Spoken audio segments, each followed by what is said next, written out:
War అకాడమీకి తిరిగి స్వాగతం. మీరు పోటీ పరీక్షలకు సన్నద్ధమవుతున్నట్లయితే ఈ వీడియో మీరు తప్పక చూడాల్సినది. ఖచ్చితంగా. అభ్యర్థులందరికీ నా నమస్కారం. నేటి వీడియోలో నేను యూపీఎస్సీ, ఏపీపీఎస్సీ, ఎస్ఎస్సీ మరియు టీజీపీఎస్సీ నుండి అత్యంత తరచుగా పునరావృత్తమయ్యే 22 ఇండియన్ ఎకానమీ పీవైక్యూలను కవర్ చేస్తాను. గత సంవత్సరాల ప్రశ్నలు విశ్లేషించడం చాలా ముఖ్యం కదా. అవును. ఈ వీడియో గరిష్ట అభ్యర్థులకు చేరుకోవడానికి లైక్, సబ్స్క్రైబ్, కామెంట్, షేర్ చేయడం మరియు హైప్ బటన్ను క్లిక్ చేయడం మర్చిపోవద్దు. ఇక ఆలస్యం చేయకుండా మన క్విజ్ సెషన్ మొదలు పెడదాం. సో ఈనాటి మన లోతైన విశ్లేషణ ప్రధాన లక్ష్యం కేవలం ఏబీసీడీ ఆప్షన్ల నుండి సరైన జవాబును బట్టి పట్టడం కాదు. రైట్. ఆ జవాబు వెనుక ఉన్న అసలు లాజిక్ ఏమిటి, మిగతా ఆప్షన్లెందుకు తప్పు, ఇలాంటి కోణాలను త్రవ్వితీయడమే మన ఉద్దేశం. కరెక్ట్. మన మొదటి విభాగం ఆర్థిక సంస్కరణలు మరియు ఆదాయ సూచికలు. 57వ ప్రశ్న చూద్దాం. చెప్పండి. భారతదేశంలో ఆర్థిక ఉదారవాదం అంటే లిబరలైజేషన్ దేనితో ప్రారంభమైంది? దీనికి 4 ఆప్షన్లిచ్చారు. అవేంటో చూద్దాం. ఆప్షన్ 1 పారిశ్రామిక లైసెన్సింగ్ విధానంలో మార్పులు. ఆప్షన్ 2 భారత రూపాయి మార్పిడి. ఆప్షన్ 3 ఎఫ్డిఐ నిబంధనల రద్దు. ఆప్షన్ 4 పన్ను రేట్లలో తగ్గింపు. సో ఇక్కడ సరైన సమాధానం ఆప్షన్ 1, అంటే పారిశ్రామిక లైసెన్సింగ్ విధానంలో గణనీయమైన మార్పులు. అంటే ఈ లైసెన్స్ రాజ్ రద్దు చేయటం అంటారే అదా? ఖచ్చితంగా. 1991లో తీసుకువచ్చిన కొత్త పారిశ్రామిక విధానంలో లైసెన్స్ రాజ్ రద్దు అనేది ఒక పునాది రాయిలాంటిది. ఓహో. అంతకుముందు ఏ చిన్న వ్యాపారం చేయాలన్నా, ఉత్పత్తిని కొంచెం పెంచాలన్నా ప్రభుత్వ అనుమతి తప్పనిసరిగా ఉండేది. ఆ ఎర్రనాడాల అవరోధాలను తొలగించడమే ఉదారవాదానికి తొలిమెట్టు. మరి మిగతా ఆప్షన్లు ఎఫ్డిఐ, పన్నుల తగ్గింపు అన్నీ కూడా 1991లోనే జరిగాయి కదా? జరిగాయి. కానీ అవన్నీ ఆ లైసెన్సింగ్ రద్దు తర్వాత దానికి మద్దతుగా వచ్చిన సహకార చర్యలు మాత్రమే. అంటే దీన్ని మనం ఇలా అర్థం చేసుకోవచ్చా? లైసెన్స్ రాజ్ అనేది ఒక హైవే మీద ఏర్పడిన భారీ ట్రాఫిక్ జామ్ లాంటిది.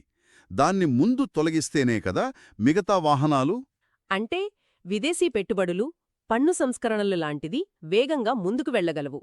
కరెక్ట్. ట్రాఫిక్ క్లియర్ చేయకుండా ఎన్ని కొత్త కార్లు తెచ్చినా లాభం లేదు. Super logic. ఇక 58వ ప్రశ్న. కరెంటు ధరల వద్ద తలసరి ఆదాయం వృద్ధి రేటు స్థిర ధరల వద్ద తలసరి ఆదాయం వృద్ధి రేటు కంటే ఎందుకు ఎక్కువగా ఉంటుంది? దీనికి ఆప్షన్లేమిచ్చారు? జనాభా వృద్ధ్యా, ధరల పెరుగుదల, ద్రవ్య సరఫరా పెరగడమా లేక వేతనాల పెరుగుదల? ఇక్కడ ఆన్సర్ 2వ ఆప్షన్, ధరల పెరుగుదల అంటే ద్రవ్యోల్బణం. ద్రవ్యోల్బణం ఎలా కారణమవుతుందో కొంచెం వివరిస్తారా? తప్పకుండా. ఇక్కడ 2 పదాలున్నాయి కదా. కరెంటు ధరలు అంటే నామినల్ ఆదాయం. ఇందులో నిజమైన వస్తువుల ఉత్పత్తితో పాటు మార్కెట్లో పెరిగిన ధరల ప్రభావం కూడా కలిసిపోయి ఉంటుంది. రైట్. కానీ స్థిర ధరలు అంటే ఒక పాత బేస్ సంవత్సరాన్ని ప్రామాణికంగా తీసుకుని ద్రవ్యోల్బణాన్ని పూర్తిగా తీసివేసి లెక్కించడం. మరి జనాభా వృద్ధి ఎందుకు కారణం కాదు? జనాభా వృద్ధి అనేది ఈ రెండింటినీ ఒకేలా ప్రభావితం చేస్తోంది కదా. కాబట్టి అసలైన వ్యత్యాసం కేవలం మార్కెట్లో వస్తువుల ధరలు పెరగడం వల్లే వస్తోంది. సామాన్యుడి భాషలో చెప్పాలంటే, పోయిన సంవత్సరం నా జీతం 10,000, ఈ సంవత్సరం 12,000 అయిందనుకుందాం.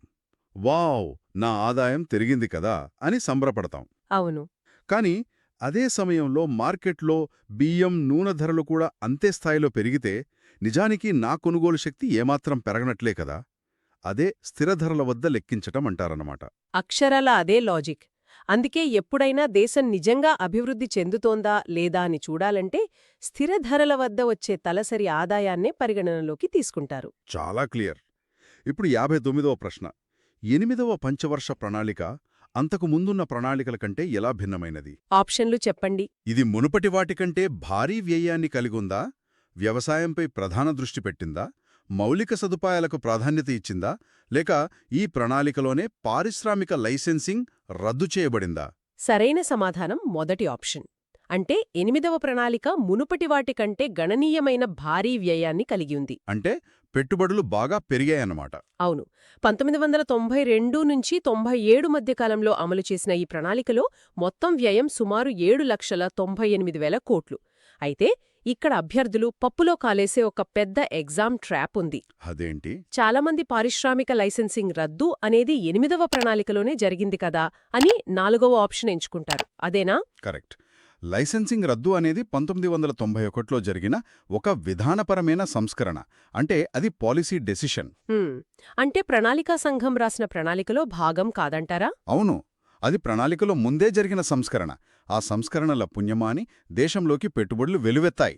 ఆ డబ్బుతోనే 8వ ప్రణాళికలో అంత భారీ వ్యయం చేయగలిగారు. అద్భుతం. ప్రణాళిక లక్షణానికి ప్రభుత్వ నిర్ణయానికి మధ్య ఉన్న ఈ సన్నని గీతను అభ్యర్థులు పట్టుకోవాలి. ఖచ్చితంగా. ఇక 60వ ప్రశ్న. ఏ పంచవర్ష ప్రణాళిక మానవాభివృద్ధిని అంటే హ్యూమన్ డెవలప్మెంట్ని అభివృద్ధి ప్రయత్నాలకు ప్రధాన కేంద్రంగా గుర్తించింది? దీనికి ఆప్షన్లు 5, 6, 7 లేదా 8వ ప్రణాళికనా? అవును. దీనికి కూడా జవాబు 8వ ప్రణాళికే. అంతకుముందు ప్రణాళికల్లో మనుషుల గురించి పట్టించుకోలేదా ఏంటి? అలా కాదు. అంతకుముందున్న 5వ ప్రణాళికలో గరీబీ హఠావో అంటూ పేదరిక నిర్మూలనపై దృష్టి పెట్టారు. కాని కేవలం పేదరికం తొలగిస్తే సరిపోదు కదా. రైట్. 8వ ప్రణాళిక వచ్చేసరికి ఆర్థిక వృద్ధితో పాటు విద్య, వైద్యం లాంటి మానవ మూలధనంపై ఒక స్పష్టమైన దృక్పథం వచ్చింది.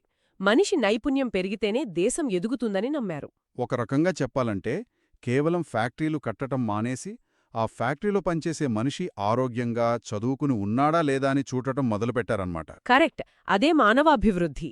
ఇప్పుడు 61వ ప్రశ్నకు వెళదాం. ఇంపరేటివ్ మరియు ఇండికేటివ్ ప్లానింగ్ మధ్య ఉన్న ప్రాథమిక వ్యత్యాసం ఏమిటి? ఈ 2 పదాలు కొంచెం టెక్నికల్గా ఉంటాయి అభ్యర్థులకు. అవును, ఇక్కడ కమాండ్ సిస్టమ్, మార్కెట్ సిస్టమ్ గురించి కొన్ని సంక్లిష్టమైన ఆప్షన్లున్నాయి. దీని అసలు సారాంశమేమిటో వివరిస్తారా? తప్పకుండా. దీనికి సరైన సమాధానం మొదటి ఆప్షన్. ఇంపెరేటివ్ లేదా కమాండ్ ప్లానింగ్ అంటే ఒకప్పుడు సోవియట్ యూనియన్లో ఉన్నట్లు. అంటే అంతా ప్రభుత్వమే చూసుకుంటుందా? అవును, ప్రభుత్వం ప్రతిదీ శాసిస్తుంది. మార్కెట్ శక్తులకు అంటే డిమాండ్ సప్లైకి ఏమాత్రం తావు ఉండదు. ఏది ఎంత ఉత్పత్తి చెయ్యాలో ప్రభుత్వమే డిసైడ్ చేస్తుంది. మరి ఇండికేటివ్ ప్లానింగ్ అంటే? ఇండికేటివ్ ప్లానింగ్ అంటే మన భారతదేశంలో ఉన్నట్లు. మార్కెట్ తన పని తాను చేసుకోపోతుంది, కాని ప్రభుత్వం ఎటువైపు వెళ్లాలో ఒక మార్గదర్శకత్వం ఇస్తుంది. ఇక్కడే నాకు చిన్న సందేహం. ఇండికేటివ్ ప్లానింగ్ అంటే కేవలం పెట్టుబడిదారీ వ్యవస్థకు అంటే క్యాపిటలిజంకి ముసుగు వేయడమేనా? అంతా మార్కెట్కే వదిలేసి ప్రభుత్వం జస్ట్ చూస్తూ ఊరుకుంటుందా? అసలు సిసలైన ప్రశ్న అడిగారు. ముసుగువేయడం కాదు, దీన్నొక బ్యాలెన్స్ చేయడమనాలి. మార్కెట్ శక్తులను పూర్తిగా స్వేచ్ఛగా వదిలేస్తే లాభమొచ్చే పనులే చేస్తారు కాని పేదల గురించి పట్టించుకోరు. అందుకే ఇండికేటివ్ ప్లానింగ్లో మార్కెట్ ఉన్నప్పటికీ పేదల సంక్షేమం కోసం ప్రభుత్వం జోక్యం చేసుకుంటుంది. ఓహో, అంటే ఉచిత విద్య, వైద్యం లాంటివి ప్రభుత్వమే ఇస్తుందన్నమాట. అవును, ఇదొక గైడెడ్ మార్కెట్ ఎకానమీ అంటారు. అద్భుతమైన వివరణ. ప్రభుత్వం స్టీరింగ్ పట్టుకుంటుంది, ప్రైవేట్ రంగం యాక్సిలేటర్ తొక్కుతుంది. ఆ పోలిక చాలా బాగుంది. ఇక 62వ ప్రశ్న విషయానికొద్దాం. భారతదేశంలో తలసరి ఆదాయం నెమ్మదిగా వృద్ధి చెందడానికి ప్రధాన కారణాలేమిటి? దీనికి స్టేట్మెంట్లేమిచ్చనరు? 4 స్టేట్మెంట్లు ఇచ్చారు. స్టేట్మెంట్ 1 అధిక మూలధన ఉత్పత్తి నిష్పత్తి. స్టేట్మెంట్ 2 అధిక జనాభా వృద్ధి రేటు. స్టేట్మెంట్ 3 మూలధన కల్పన అధిక రేటు. స్టేట్మెంట్ 4 అధిక స్థాయి ద్రవ్యలోటు.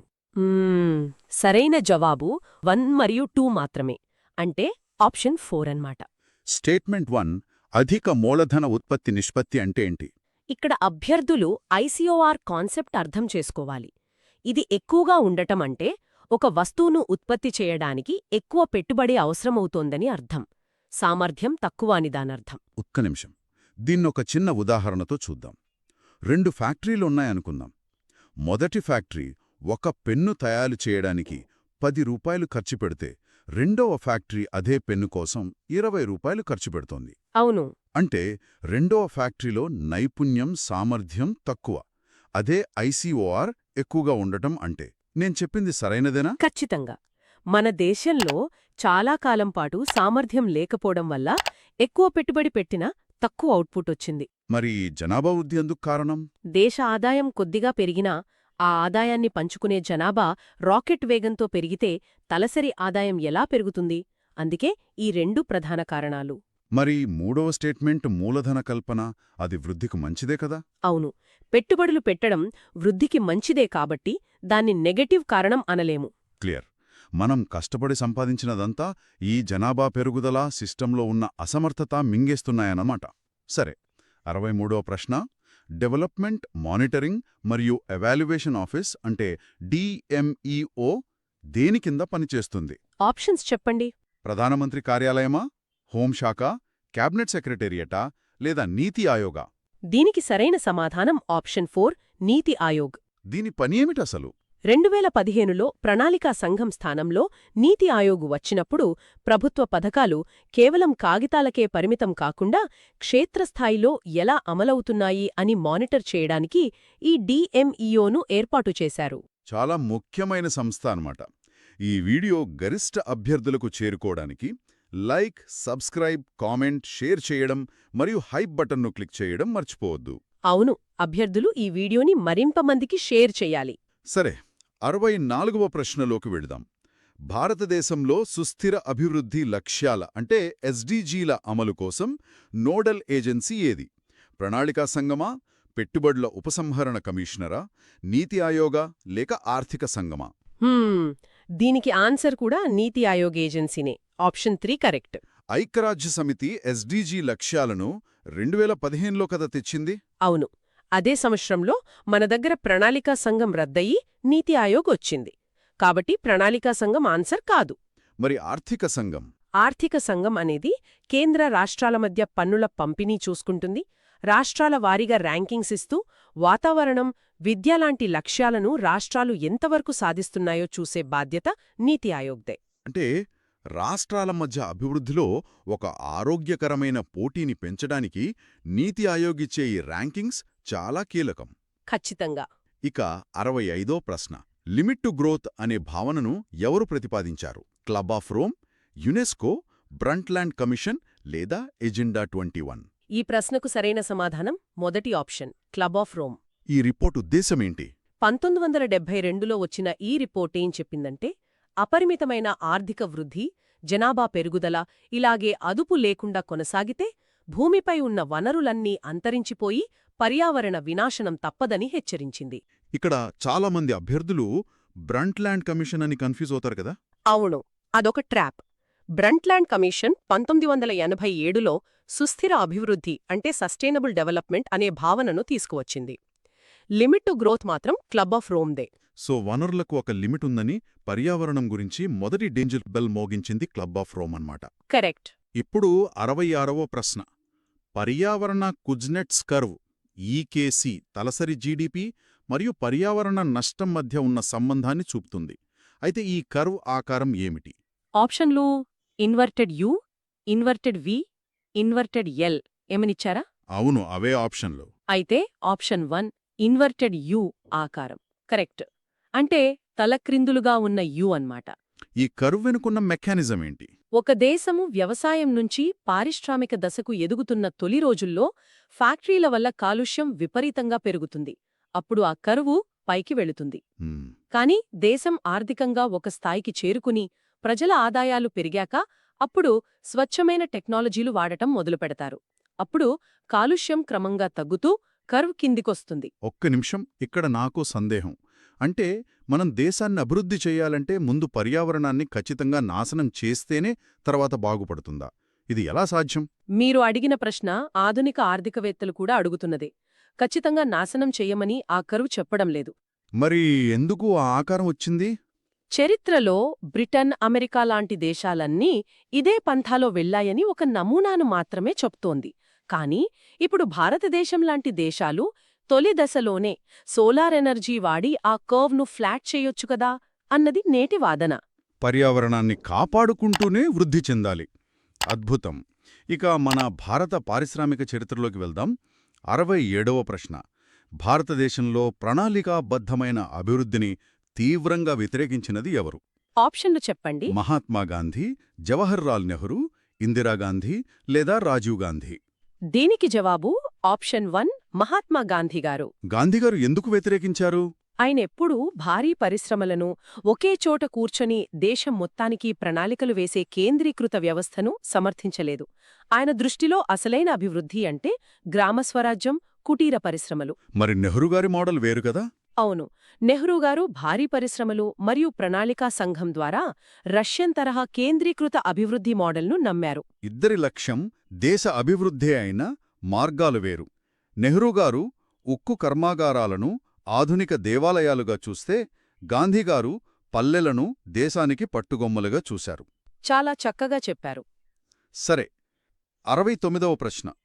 కలకత్తాలో ఇండియన్ స్టాటిస్టికల్ ఇన్స్టిట్యూట్ అంటే ఐఎస్ఐని స్థాపించింది ఎవరు? ఆప్షన్లు ఎవరెవరు? Statement 1 MS Swaminathan, 2 PC Mahalanobis, 3 CR Rao, 4 DR Kaprekar. Option 2 PC Mahalanobis correct answer. ఈయన మన రెండవ పంచవర్ష ప్రణాళిక రూపశిల్పి కదా? అవును. ఒక దేశం బతకాలంటే భారీ పరిశ్రమలు సొంతంగా ఉండాలని ఆయన నమ్మారు. అందుకే ఖచ్చితమైన డేటా ఆధారంగా ప్రణాళికలు వేయడానికి 1931లోనే ఐఎస్ఐని స్థాపించారు. మిగతా ఆప్షన్లు ఎందుకు కాదు? స్వామినాథన్ గారు వ్యవసాయానికి, హరిత విప్లవానికి చెందినవారు. సిఆర్ రావు గారు గొప్ప గణాంకవేత్తే, కాని ఆయన స్థాపకుడు కాదు. రైట్. 69వ ప్రశ్న. Tata iron and steel company, TISCO ఎప్పుడు ప్రారంభమైంది? 1901, 1903, 1905 లేదా 1907? దీనికి సరైన సమాధానం ఆప్షన్ 4 1907. జంషేద్పూర్లో దీన్ని స్థాపించారు. ఇది పారిశ్రామిక చరిత్రలో ఎందుకు అంత ముఖ్యమంటారు? బ్రిటిష్ వారు మన దేశాన్ని కేవలం ముడిసరుకులు దోచుకునే మార్కెట్గా చూస్తున్న కాలంలో ఒక భారతీయ ప్రైవేట్ సంస్థ ఇంత భారీ స్థాయిలో ఉక్కు కర్మాగారాన్ని స్థాపించడం మన ఆత్మగౌరవానికి ప్రతీక. సూపర్. ఈ వీడియో గరిష్ట అభ్యర్థులకు చేరుకోవడానికి లైక్, సబ్స్క్రైబ్, కామెంట్, షేర్ చేయడం మరియు హైప్ బటన్ను క్లిక్ చేయడం మర్చిపోవద్దు. మరియు మరిన్ని అప్డేట్ల కోసం మా టెలిగ్రామ్ ఛానల్లో చేరండి. లింక్ డిస్క్రిప్షన్లో ఇవ్వబడింది. నెక్స్ట్ ప్రశ్న ఏంటి? మన వ్యవసాయం ప్రాంతీయ అభివృద్ధి విభాగంలో 70వ ప్రశ్న. Hill area development programme HADP ఏ ప్రణాళికలో ప్రారంభించబడింది? 4వ, 5వ, 6వ లేక 7వ ప్రణాళికనా? సరైన ఆన్సర్ ఆప్షన్ 2 5వ ప్రణాళిక. ఇక్కడొక ఎగ్జామ్ ట్రిక్ ఉంది, జాగ్రత్తగా వినండి. ఏంటది? ప్రాంతీయ అసమానతలను తగ్గించడానికి 4వ ప్రణాళికలో కరువు పీడిత ప్రాంతాల పథకం DPAP వచ్చింది. కరువు ప్రాంతాల తర్వాత పర్వత ప్రాంతాల వంతు వచ్చింది. ఓహో, అంటే దాని తర్వాత వచ్చిన 5వ ప్రణాళికలో హిమాలయాల అభివృద్ధి కోసం ఈ HADPని ప్రారంభించారన్నమాట. అవును. ఈ ఆర్డర్ గుర్తుంచుకుంటే ఆన్సర్ చేయడం ఈజీ. ఈ లాజిక్ తెలిస్తే ఏ సంవత్సరం అనేది మర్చిపోయే ఛాన్సే లేదు. 71వ ప్రశ్న. హరిత విప్లవం గురించి కింది 2 స్టేట్మెంట్లలో ఏది సరైనది? స్టేట్మెంట్లు చెప్పండి. స్టేట్మెంట్ 1. ఇది అధిక దిగుబడినిచ్చే విత్తనాల వాడకం వల్ల ఆహారధాన్యాల ఉత్పత్తిలో పెద్ద పెరుగుదలను సూచిస్తుంది. స్టేట్మెంట్ 2. ఈ విత్తనాలను ఉపయోగించడానికి సరైన పరిమాణంలో ఎరువులు మరియు నీటి సరఫరా అత్యవసరం. ఏది కరెక్ట్? ఈ 2 స్టేట్మెంట్లు కరెక్టే. Option 3 correct. అంటే విత్తనాలు ఒకటే ఉంటే సరిపోదా? సరిపోదు. హైబ్రిడ్ విత్తనాలు అద్భుతాలు చేయగలవు. కానీ వాటికి ఖచ్చితమైన సమయంలో నీటిపారుదల, రసాయన ఎరువులు విపరీతంగా కావాలి. అందుకే దేశమంతటా ఈ విప్లవం ఒకేసారి రాలేదా? అవును. పంజాబ్, హర్యానా లాంటి కాలువలు ముందే ఉన్న ప్రాంతాల్లోనే ఇది ముందుగా సక్సెస్ అయింది. చాలా స్పష్టంగా చెప్పారు. ఇక 72వ ప్రశ్న. పెట్టుబడిదారీ సమాజం గురించి. ఇక్కడ కూడా 2 స్టేట్మెంట్లున్నాయి. చెప్పండి. స్టేట్మెంట్ 1. డిమాండ్ ఉన్న వినియోగ వస్తువులు మాత్రమే ఉత్పత్తి చేయబడతాయి. స్టేట్మెంట్ 2. ఉత్పత్తి చేయబడిన వస్తువులు ప్రజల కొనుగోలు శక్తి ఆధారంగా పంపిణీ చేయబడతాయి. ఈ రెండిట్లో ఏది సరైనది? ఇక్కడ కూడా 2 స్టేట్మెంట్లు కరెక్టే. Option 3 answer. పెట్టుబడిదారీ వ్యవస్థ పూర్తిగా లాభాల పునాది మీద నడుస్తుంది కదా. మార్కెట్లో దేనికి డిమాండ్ ఉంటే అదే ఉత్పత్తి చేస్తారు. మరి కొనుగోలు శక్తి విషయం? డిమాండ్ ప్రకారం మార్కెట్లోకి వస్తువులు వచ్చినా జేబులో డబ్బు ఉన్నవారే వాటిని కొనగలరు. ఇక్కడే నాకు చిక్కు ప్రశ్న అడగాలనిపిస్తోంది. అడగండి. ప్రజలకు ఏది కావాలో, దేనికి డిమాండ్ ఉందో అదే ఉత్పత్తి చేయటం అనేది ఎకనామిక్స్ ప్రకారం అత్యంత సమర్థవంతమైన పద్ధతి కదా. దీంట్లో అసలు సమస్య ఏమిటి? ఎవరికి ఏది కావాలో అది దొరుకుతోంది కదా. పైకి చూడటానికి మీరు చెప్పినట్లు సమర్థవంతంగానే కనిపిస్తుంది. కాని ఇక్కడ దాగి ఉన్న చీకటి కోణమేంటంటే మార్కెట్ కేవలం డబ్బున్నవాడి డిమాండ్నే వింటుంది. అంటే ఒక పేదవాడికి 2 పూటలా పోషకాహారం కావాలి అన్నది ప్రాథమిక అవసరం. కానీ వాడి దగ్గర కొనడానికి డబ్బు లేదు. కాబట్టి మార్కెట్ దృష్టిలో దానికి డిమాండ్ లేనట్లే. ఓహో, అదే ఒక ధనవంతుడికి కార్లు, డైమండ్స్ కావాలంటే దానికి డిమాండ్ ఉంటుంది కాబట్టి కంపెనీలు అవే ఉత్పత్తి చేస్తాయి. అంటే అవసరమున్నవాడికి వస్తువు దొరకదు, డబ్బున్నవాడికే దొరుకుతుంది. అందుకే ఇది విపరీతమైన ఆర్థిక అసమానతలకు దారితీస్తుందని మనం విశ్లేషిస్తాం. వావ్, ఇది నిజంగా కళ్ళు తెరిపించే పాయింట్. డిమాండ్ అంటే కేవలం కోరిక కాదు, కొనగలిగే స్తోమత. Super logic. అవును, అక్షరల నిజం. ఇక 73వ ప్రశ్నకు వెళ్దాం. ఫైనాన్స్ మార్కెట్స్ గురించి. ప్రభుత్వ బాండ్లు ఎంత మెచ్యూరిటీ కాలంతో జారీ చేయబడతాయి? 120 రోజుల కంటే తక్కువ, 90 రోజుల కంటే ఎక్కువ, 1 సంవత్సరం లేదా అంతకంటే ఎక్కువ, లేక 1 సంవత్సరం కంటే తక్కువ? దీనికి సరైన సమాధానం ఆప్షన్ 3, 1 సంవత్సరం లేదా అంతకంటే ఎక్కువ. ట్రెజరీ బిల్లులకు, బాండులకు తేడా ఏంటి? ప్రభుత్వం అప్పు తీసుకునే వ్యవధి 1 సంవత్సరం కంటే తక్కువ కాలపరిమితితో ఉంటే వాటిని ట్రెజరీ బిల్లులు అంటారు. ఇవి స్వల్పకాలిక మనీ మార్కెట్కి చెందినవి. మరి బాండ్లు? బాండులనేవి క్యాపిటల్ మార్కెట్కు చెందినవి. సో బాండ్ అనగానే మినిమం 1 సంవత్సరం పైన అని బ్లైండ్గా గుర్తుంచుకోవాలి. 1 సంవత్సరం లోపైతే టీ-బిల్స్, దాటితే బాండ్స్. Very simple. 74వ ప్రశ్న. ఒక వస్తువు యొక్క ధరల డిమాండ్ వ్యాకోచత్వం దేనిగా వ్యక్తీకరించబడుతుంది? ఇది ఫార్ములాకు సంబంధించిన ప్రశ్న. దీనికి ఆప్షన్ 3 కరెక్ట్. ఫార్ములా. ఆ ఫార్ములా ఏమిటో వివరిస్తారా? డిమాండ్లో శాతం మార్పును ధరలో శాతం మార్పుతో భాగించాలి. అంటే డిమాండ్లో మార్పు పైన ఉంటుంది, ధరలో మార్పు కింద డినామినేటర్లో ఉంటుంది. దీన్ని సులభంగా ఎలా గుర్తుపెట్టుకోవాలి? ఎప్పుడూ ఒక చర్యకు కారణం బేస్ లాగా కింద ఉంటుంది. ఇక్కడ వస్తువు ధర మారడం అనేది కారణం. దానివల్ల జనాలు కొనడం పెంచారా లేదా తగ్గించారా అనేది ఫలితం. అది పైన ఉంటుంది. దీన్నొక ఉదాహరణతో చూద్దాం. ఒక సినిమా టికెట్ ధర 10% పెరిగితే థియేటర్కి వెళ్లేవాళ్ల సంఖ్య ఏకంగా 20% పడిపోవచ్చు. ఇక్కడ ఎలాస్టిసిటీ ఎక్కువ. అవును, కాని మనం రోజూ కూరల్లో వేసుకునే ఉప్పు ధర 10% పెరిగినా మనం ఉప్పు వాడడం ఆపేయం కదా, డిమాండ్ మారదు. ఇక్కడ ఎలాస్టిసిటీ 0. భలేగా ఉంది కదూ ఈ కాన్సెప్ట్. సరిగ్గా చెప్పారు. అవసరాన్ని బట్టి డిమాండ్ ఎంత సాగుతుంది అని చెప్పేదే ఈ వ్యాకోచత్వం. 75వ ప్రశ్న. మానవాభివృద్ధి భావనను ఎవరు ప్రవేశపెట్టారు? అమర్త్యసేన్, మహబూబుల్ హక్, పి.సి. మహలనోబిస్ లేదా ఎల్.ఎన్.సి. సెంపుల్? ఆప్షన్ 2 మహబూబ్ ఉల్ హక్ సరైన ఆన్సర్. ఇక్కడ అమర్త్యసేన్ పేరు కూడా ఆప్షన్స్లో ఉంది కదా. అవును, చాలామంది అభ్యర్థులు అమర్త్యసేన్ అని పొరబడే ట్రాప్ ఉందిక్కడ. అమర్త్యసేన్ గారు దీనికి తన వంతు మేధోపరమైన సాయం చేశారు. అని అసలు ఈ సూచికను సృష్టించిందెవరు? ఈ హెచ్టిఐ భావనను సృష్టించి ఐక్యరాజ్యసమితి వేదికగా ముందుండి నడిపించిన పాకిస్తాన్ ఆర్థికవేత్త మహబూబ్ ఉల్ హక్. సో భావన సృష్టికర్త హక్, దానికి సహాయపడినవారు సేన్. క్లియర్. 76వ ప్రశ్న. భారతదేశంలోని మొత్తం రహదారుల నెట్వర్క్ పొడవులో జాతీయ రహదారుల అంటే నేషనల్ హైవేస్ వాటా ఎంత శాతం? 2%, 2.8%, 12% లేదా 18%? ఇది చాలా ఆశ్చర్యకరమైన వాస్తవం.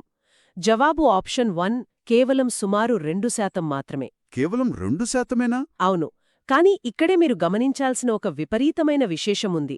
జాతీయ రహదారులు కేవలం 2% ఉన్నప్పటికీ అవి దేశంలోని ఏకంగా 40% సరుకు రవాణా మరియు ప్రయాణికుల ట్రాఫిక్ను భరిస్తున్నాయి. ఆ 2%మే 40% భారాన్ని మోస్తున్నాయా? అవును. అంటే మన శరీరంలో సన్నగా కనిపించే ప్రధాన రక్తనాళాలు మొత్తం శరీరాన్ని బతికించినట్లు ఈ కొద్దిపాటి జాతీయ రహదారులే దేశ ఆర్థిక వ్యవస్థను పరిగెత్తిస్తున్నాయి. అవును, వాటిపై ఎంత ప్రెషరుందో అర్థం చేసుకోవచ్చు. ఇక చివరి ప్రశ్నలు చూద్దాం. సరే, ఈ సుదీర్ఘ క్విజ్ ప్రయాణంలో చివరి అంకానికి చేరుకున్నాం. 77వ ప్రశ్న. నాబార్డ్కి సంబంధించి కింది 2 స్టేట్మెంట్లలో ఏది సరైనది? స్టేట్మెంట్ 1 నాబార్డ్ 1972లో స్థాపించబడింది. స్టేట్మెంట్ 2 గ్రామీణ రుణ వ్యవస్థలో కార్యకలాపాలను సమన్వయం చేయడానికి నాబార్డ్ ఒక శిఖరాగ్ర సంస్థగా స్థాపించబడింది. ఇందులో స్టేట్మెంట్ 2 మాత్రమే సరైనది. అంటే ఆప్షన్ 2 కరెక్ట్. నాబార్డ్ గ్రామీణ వ్యవసాయ రుణాలకు బాస్ లాంటిది కదా. మరి మొదటి స్టేట్మెంట్ ఎందుకు తప్పు? ఎందుకంటే నాబార్డ్ 1982లో శివరామన్ కమిటీ సిఫార్సుల మేరకు స్థాపించబడింది, 1972లో కాదు. ఎగ్జామినర్లు ఇలాంటి చిన్న సంవత్సరాల తేడాలతోనే ట్రాప్ చేస్తారన్నమాట. అవును, డేట్స్ విషయంలో అభ్యర్థులు చాలా అప్రమత్తంగా ఉండాలి. ప్రతి అక్షరం, ప్రతి నంబర్ ఇంపార్టెంటే. ఇప్పుడు మన సెషన్ ముగింపుకొచ్చాం. చివరిగా 78వ ప్రశ్న. ఇది క్వశ్చన్ ఆఫ్ ద డే. దీనికి నేను సమాధానం చెప్పను, మన నిపుణులు కూడా వివరించరు. అవును, ఈ ప్రశ్నకి శ్రోతలే కింద కామెంట్స్లో ఆన్సర్ చేయాలి. ప్రశ్న 78. నెట్ నేషనల్ ప్రొడక్ట్ అంటే ఎన్ఎన్పికి సంబంధించి కింది వాటిలో ఏది సరైనది? స్టేట్మెంట్ 1, ఇది విదేశాల నుండి వచ్చే నికర కారక ఆదాయాన్ని కలిగి ఉంటుంది. స్టేట్మెంట్ 2, దీని కొలత నుండి మూలధన తరుగుదల తీసివేయబడుతుంది. దీని ఆప్షన్లు 1 మాత్రమే, 2 మాత్రమే, 1 మరియు 2 రెండూ ఏదీ కాదు. సో మీ ఆన్సర్ని దానికి గల కారణంతో సహా కామెంట్ బాక్స్లో తెలియచేయండి. ఈనాటి విశ్లేషణను ముగించే ముందు అభ్యర్థులకు ఒక ఆలోచన వదిలిపెట్టాలనుకుంటున్నాను. చెప్పండి. మనమిన్ని ప్రశ్నలు చర్చించాం కదా, 1991 సంస్కరణలైనా ప్రణాళికలైనా భారత ఆర్థిక వ్యవస్థ అంటే కేవలం కొన్ని నంబర్లు గ్రాఫ్లు మాత్రమే కాదు. అది 140 కోట్ల మంది ఆశలు ఆకాంక్షలకు ప్రతిరూపం. నిజమే. ఒకవైపు కేవలం 2% రహదారులు 40% భారాన్ని మోస్తూ మౌలిక సదుపాయాల కొరతను చూపుతుంటే, మరోవైపు పెట్టుబడిదారీ వ్యవస్థ మార్కెట్లో కొనుగోలు శక్తి ఆధారంగా అసమానతలను సృష్టిస్తోంది. ఈ క్లిష్టమైన వైరుధ్యాలను లోతుగా అర్థం చేసుకుని సమతుల్యత సాధించడమే అసలైన ఎకనామిక్స్. ఎంత అద్భుతమైన ముగింపు! ఎకనామిక్స్కి ప్రాణం పోశారు మీరు. ఆ 78వ ప్రశ్నకు కామెంట్లలో ఆన్సర్ చేయడం మర్చిపోకండి. మీరిచ్చే జవాబుల కోసం మేము ఎదురుచూస్తుంటాం. మరో ఆసక్తికరమైన, లోతైన విశ్లేషణతో తదుపరి సెషన్లో మళ్ళీ కలుద్దాం. అందరికీ ఆల్ ది బెస్ట్.